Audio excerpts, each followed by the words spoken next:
Olá, eu sou a professora Renata. E eu sou a professora Viviane.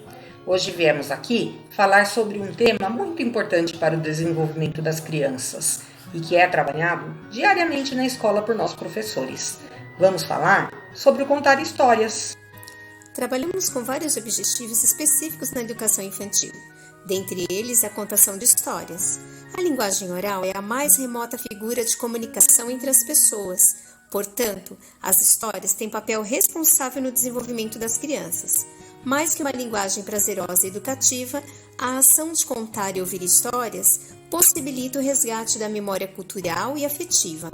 Contar histórias é a mais antiga das artes.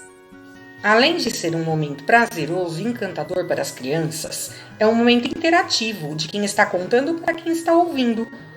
Quando contamos histórias, estamos contribuindo para o desenvolvimento da linguagem, para o prazer da leitura e futuramente da escrita. As histórias despertam a curiosidade, estimulam a imaginação, criatividade, desenvolvem autonomia e pensamento, proporcionam vivenciar diversas emoções. E a criança também pode criar uma empatia pelas personagens. Portanto, através da arte de contar histórias, podemos tornar possível a construção da aprendizagem relacionada à competência cognitiva da criança, propiciando a elaboração de conceitos, compreendendo sua atitude no mundo e se possibilitando a identificação com papéis sociais que exercerá ao longo de sua existência. Quando contamos histórias, pensamos em como, onde e com o que contá-las. Como vamos contar?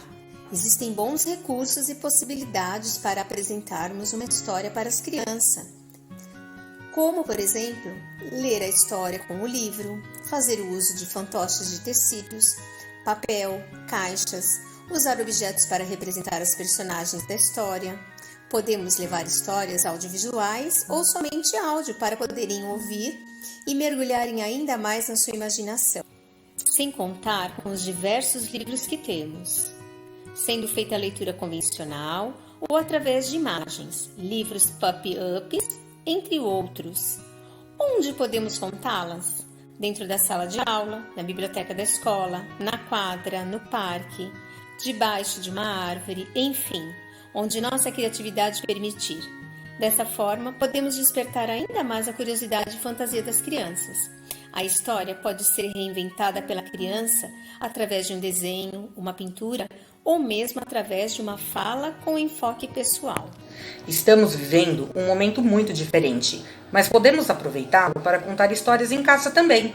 Existem muitas maneiras de organizar o momento da leitura, mas é muito bom para as crianças que elas identifiquem alguma relação entre os encontros com os livros da escola e em casa. Na escola, por exemplo, é muito comum iniciarmos o momento da leitura com uma música, anunciando o momento para as crianças se prepararem. Repetir histórias não é um problema. Quando as crianças encontram uma história que faz sentido para elas, pedem para que se leiam 2, 3, 10 vezes. Elas não se cansam.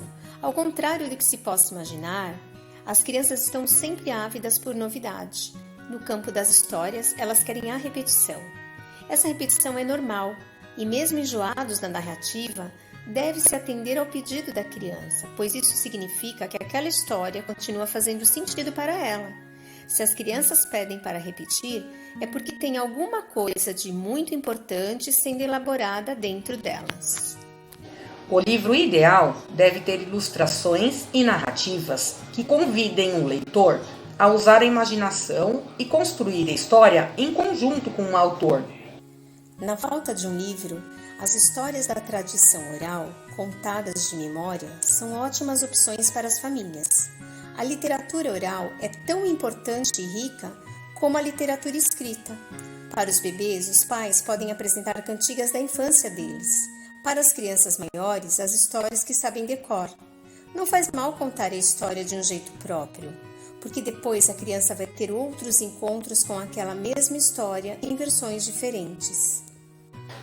Conversem com as crianças após a contação, criando a oportunidade para elas comentarem a história, apontarem as personagens e as passagens preferidas, ou eventualmente pedirem para ler de novo a parte que mais gostaram. É nesse momento que as crianças vão articular o que leram ou ouviram com os conhecimentos prévios delas, as histórias de vida. Elas vão elaborar, fazer conexões e construir sentidos. O mais importante na contação de histórias é que este seja um momento de afeto entre os adultos e as crianças. Criem um ambiente aconchegante e tranquilo e organizem uma rotina de contação dentro das possibilidades. Esses são momentos ricos e bonitos que marcam a trajetória de vida das crianças. As crianças crescem, tornam-se adultas, mas muitas vezes se recordam das histórias contadas, de quem as contou, dos livros e de como elas se sentiam.